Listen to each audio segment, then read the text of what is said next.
Hello friends, my self doctor Mayur Sahita and इस video lecture के अंदर हम डिस्कस करने वाले हैं सैम्पलिंग के बारे में। सैम्पलिंग जो है वो रिसर्च मैथोडोलॉजी का एक हार्ट है। अगर सैंपल अच्छा नहीं है तो कोई भी रिसर्च मैथोडोलॉजी कुछ भी जो है वो अप्लाई नहीं हो सकता। सबसे पहली बात करें तो एक सैंपल किसको बोलते हैं। हम सारे के सारे लोगों पे तो कभी स्टडी कर नहीं सकते। We need some people which are representing that population. तो सिंपल सा चीज है कि सैंपल जो है वो एक पॉपुलेशन का ही एक पार्ट है कि जो बेसिकली उस पॉपुलेशन को जो है वो रिप्रेजेंट करता है। जो भी पॉपुलेशन आपने अंडर स्टडी ली है उसको सैंपल जो है वो रिप्रेजेंट करता है। जो दो तरीके की सैंपलिंग आती है, एक है प्रोबेबिलिटी सैंपलिंग एंड दूसरी नॉन प्रोबेबिलिटी। इस वीडियो लेक्चर के अंदर हम प्रोबेबिलिटी सैंपलिंग जो है जिसके अंदर 6 मेन टाइप की सैंपलिंग्स जो है वो हम डिस्कस करने वाले हैं। तो सबसे पहले शुरू करते हैं सिंपल रैंडम सैंपलिंग। सबसे सिंपलेस्ट मेथड जिसको हम जो है लॉटरी मेथड, जो भी आपके पास लोग हैं, आपके पास जो रिप्रेजेंटेटिव का लिस्ट है उसमें से आप रैंडमली जो है वो लोगों को पिक कर लीजिए।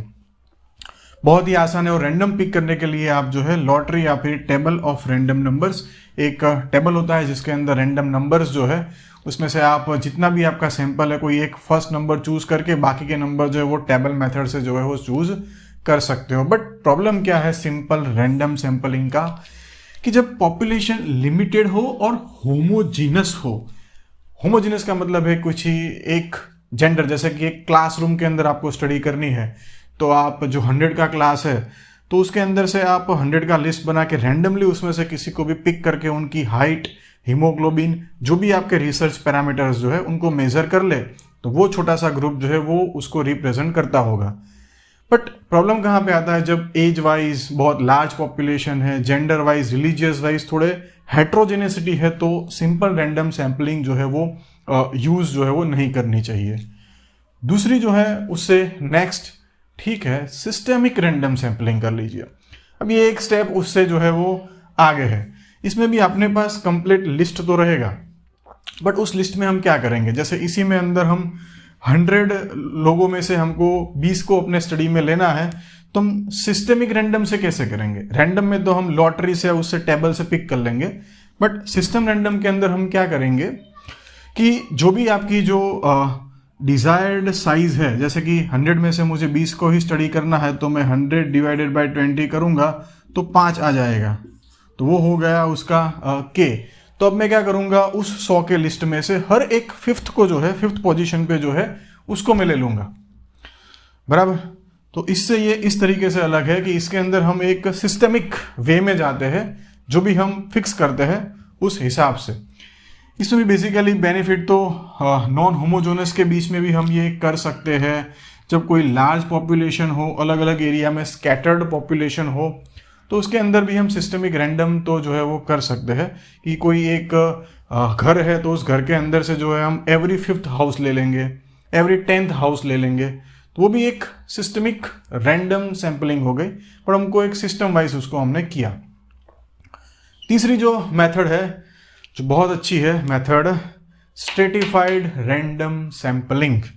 स्ट्रेटिफाइड रैंडम सैंपलिंग क्यों अच्छी है, क्योंकि वो जो है पॉपुलेशन को और अच्छे से रिप्रेजेंट करती है। कैसे, जैसे कि आप किसी एक एरिया के अंदर कोई भी स्टडी कर रहे हैं तो सबसे पहले आप उसको स्ट्रेटिफाइड रैंडम के अंतर्गत आप उसको स्ट्रेटिफाइड, स्टेटा, ग्रुप, सब ग्रुप्स, चिल्ड्रन का group, adolescent, adult, old age, और फिर उनके अंदर से हम चिल्ड्रन की पॉपुलेशन, एडोलोसेंट, एडल्ट, उनकी पॉपुलेशन लेके उनके अंदर जो है वो स्टडी करेंगे। तो जब एक होल डेमोग्राफी की कोई भी स्टडी करनी है आपको, या फिर आप बोले कि हम मेल फीमेल, या फिर हम करते हैं हिंदू मुस्लिम्स, उस तरीके से ग्रुप्स में डिवाइड कर दो और उनके अंदर जो भी आपका रिसर्च पैरामीटर जो है वो हिंदू हो तो अगर 80% है तो आप जो सैंपल लेंगे उसमें से 80% उनको लो, मुस्लिम से 20% है, उस 20% में 20% रिप्रेजेंटिंग जो भी पीपल है उनको आप जो है वो अपनी स्टडी के अंदर लो। तो उससे होगा क्या कि जो भी आपका सैंपल आएगा that is more representative to the original population. जो भी ये इलेक्शन के एग्जिट पोल्स वगैरह करते हैं that is mainly based on stratified random.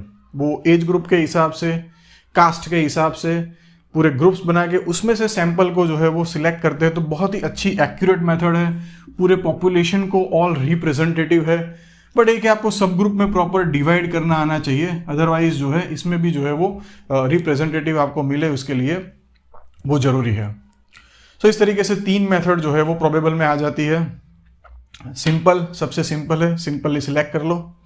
Systemic उसको every 5th, every 6th, system wise every 5th, every 6th, every 10th।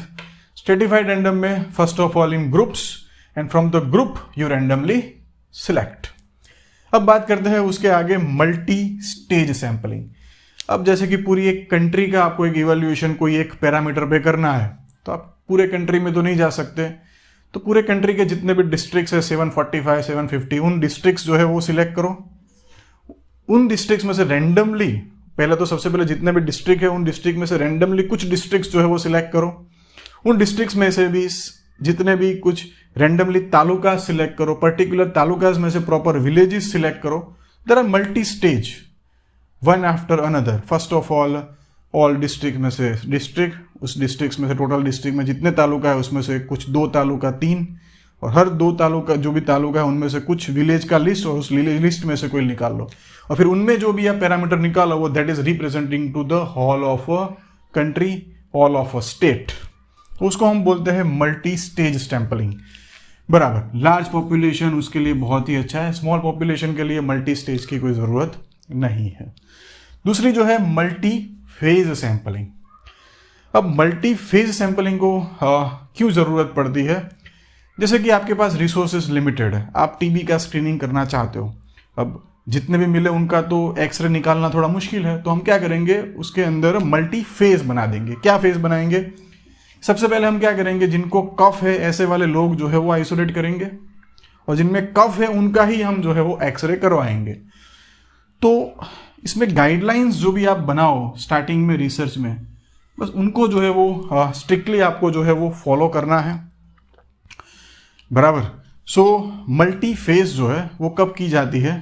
तो जब कोई भी स्क्रीनिंग करना हो, जैसे कि ब्रेस्ट कैंसर का स्क्रीनिंग करना हो, तो हम ऐसा देखेंगे जैसे भी वुमन की जिनकी एज ग्रुप 35 से लेके 50 तक है उनको हम ले लेंगे। तो एज हमने जो है एक फेस बना दिया, और उनमें भी जो है जो सेल्फ एग्जामिनेशन करना है उनको, जिनमें जिसको प्रॉब्लम लग रहा है उनको ही हम मेमोग्राफी के लिए ले जाएंगे।